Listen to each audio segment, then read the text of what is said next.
Hey guys, my name is Fi and today I'm going to be bringing you the top 2 champions in each role for carrying solo queue. So basically who you should be playing right now if all you care about is climbing elo. Now this video is only covering the top 2 and why they deserve to be here, but I do have a top 5 series on my own channel where I explain how to build, play and play against them if you're interested. So first up we're going to be taking a look at the jungle role, and these two are champions that Foxtrap and I chose together. Now Shyvana has an incredible ability to control the pace of the game. She's a really fast clear speed, decent-ish ganks but amazing counter ganks and can shut down the enemy jungler quite easily.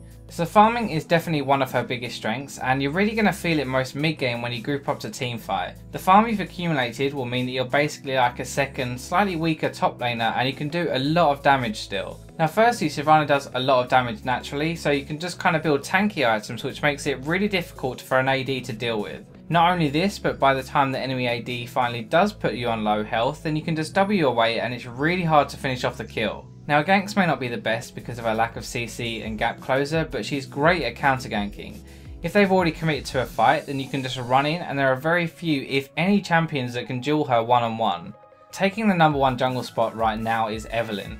So Eve has always been pretty strong, but there are quite a few reasons why she's such a problem right now. So let's just tick off the most obvious one first of all and talk about the vision changes. Ping walls are now visible, and if your laners are paying any attention at all, they should be able to spot where they're placed and clear them pretty quickly. This means it's really hard to know where Eve is, and even if you aren't in the lane, it makes them play more passive because you could be right there. The threat of being ganked forces teams to play differently, and it's a whole new playstyle when you have to play against an Eve. Now secondly, the new jungle items that grant gold mean that you can be more aggressive early and not really be punished for it. Now Eve can spend a lot of her first double buff duration ganking, and even if she doesn't pick up a kill, she can just spend a bit of extra time farming to catch back up. This kind of no risk style means that it's really hard to shut Eve down.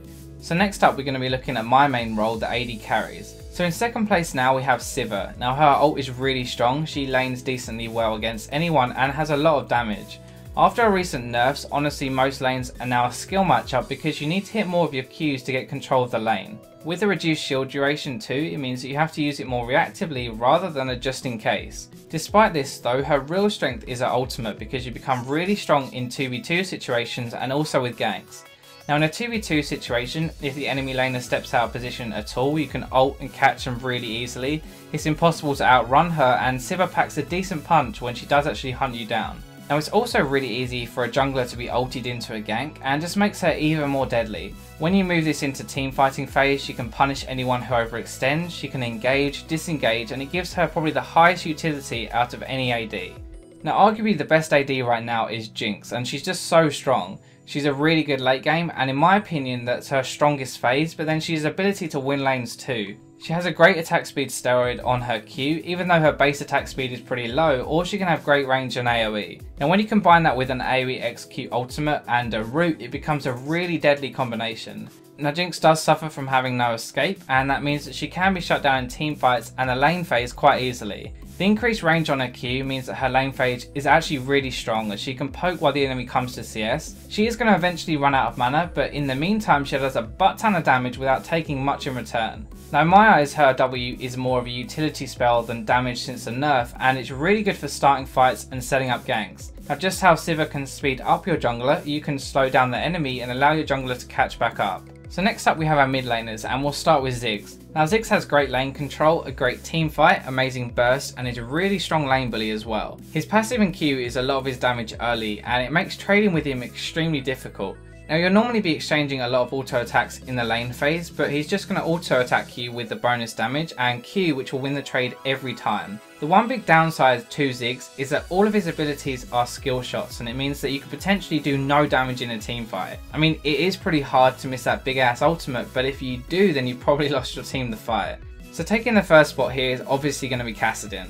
Now if you're new to League, you probably won't even know who this person is because he's always banned, but there is a good reason why. I do use this analogy all the time, but basically every mid laner has a weak point, whether it's weak laning, weak roaming or weak scaling, but Cass doesn't suffer from any of these. He lanes really well after 6, he roams really well, he scales well, and he even snowballs really hard. His kit is a big part of this because he has a silence and an inbuilt flash with his ultimate, so when you combine everything together, he's like the perfect mid laner. The face roll playstyle that he has and the difficulty of shutting him down early is why he's always banned. So let's jump into our top laners next, and first up we have Shyvana. Now some of the reasons why she is so strong in the jungle also apply here too. So she does a ton of damage with no items, she is extremely safe, she's a lane bully, and she's a really strong team fighter too. Now one of her biggest strengths is that she does a lot of damage and it's mixed, meaning that it's really hard to build against. So if you build armor, then her W is still going to hurt you, and if you build magic resist, then her Q and autos are going to hurt you instead. And when you combine this with the fact that she can just build defenses to shut you down while still hurting you, it makes it really hard to lane against. And because she doesn't need offensive items to do damage, it's also very hard to completely shut her down. Even if you do beat her in lane, she's most likely going to outscale you by mid game, and that's one of the scariest things about her. So the best top laner right now is going to be Mundo. Now the reason he is here is because he outscales pretty much everyone else. He reaches a point where he'll dominate his lane, and his ultimate is really strong with the defensive masteries, making it so hard to kill him. So to put it simply, mid game he's going to deal a ton of damage and soak a lot of cooldowns, but his early is strong enough to get him even more items than he needs, which makes him crazy strong. Your really early lane phase is pretty weak, but once you get some ranks in your queue, then you're going to start to hit really hard, and you can probably honestly kill someone after landing a few cleavers. So last up we have the supports, and I'm only going to briefly run through these as I think this is the role where honestly a lot of different champions could be here. So in general, the stronger supports right now are playmakers. They're the supports that can initiate and have high impacts in the lane phase and team fights. Now these are two examples of what I mean right now, and I'll run through why I've highlighted each one. So Leona has two forms of CC. She's naturally very tanky, she has a high impact ultimate, and actually does a lot of damage with her passive. She can control the lane and punish the enemy AD extremely hard for being out of position. When you combine this with the incredible kill potential at level 6, it's hard not to come out on top after the lane phase. Defense is pretty cheap right now too, so once she does get ahead, she tends to become very hard to kill, and that's extremely strong for team fights.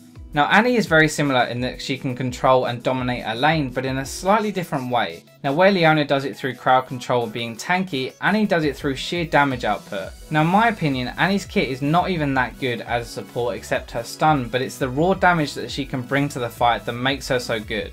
Now it's not really uncommon for her to be able to almost kill an AD in a single rotation with a couple of items, and that's just really hard to deal with. You can then take that lead that she's likely to gain and bring it into team fights where she can still have a huge impact and really turn the tides of a fight on her own. So thanks for watching the video guys, please do like and subscribe to Fox here, and if you enjoyed it then make sure you come and check out my own personal channel. I put out 3 to 4 videos a week and it'd be great to see you over there. That's all for this time, so I'll catch you in my next video.